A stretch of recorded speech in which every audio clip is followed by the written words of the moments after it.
So let's start with Professor Kaku. Professor Kaku, you've been a leading forecaster of technology for most of your career.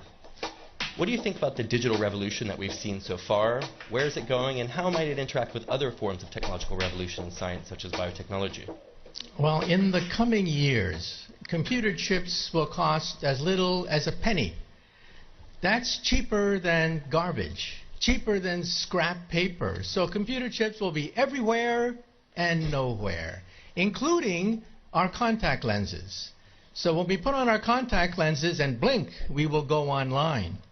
And who were the first people to buy internet contact lenses? College students taking final examinations.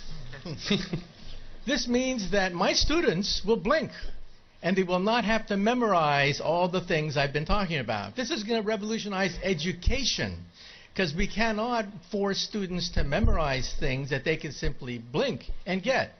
And then if you feel sick, you will blink and see RoboDoc. RoboDoc is artificially intelligent, talks to you in plain English or Russian or whatever, speaks any language, accesses the entire internet for sound medical advice, almost for free. This is going to revolutionize the medical establishment. We'll still have doctors, but doctors will use RoboDoc as an aid. And if you're in a car accident in a foreign country, you don't speak the language, you'll talk to your wristwatch and talk to RoboLawyer.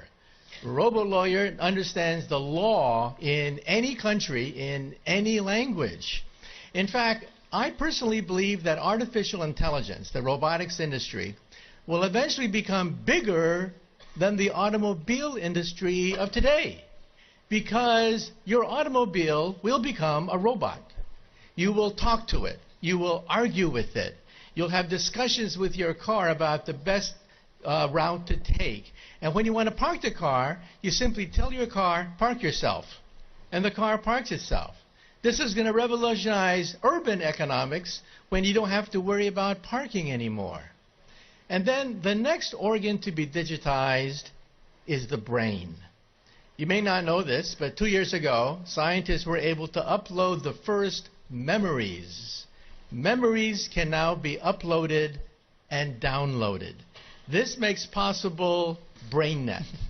BrainNet could be the next step in the evolution of the internet.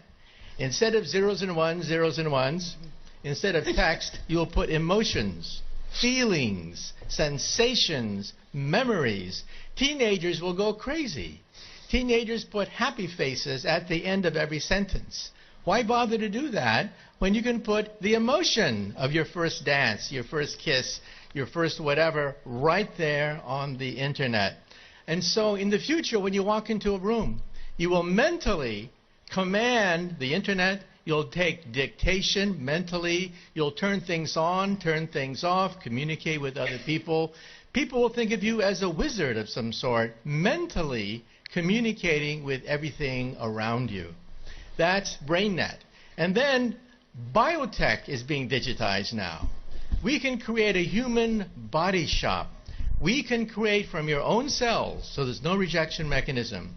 We can create skin, bone, cartilage, noses, ears, blood vessels, heart valves, bladders. Complete windpipes can be grown in the laboratory. The next organ to be grown, by the way, is the liver. So for all you alcoholics in the audience, take heart.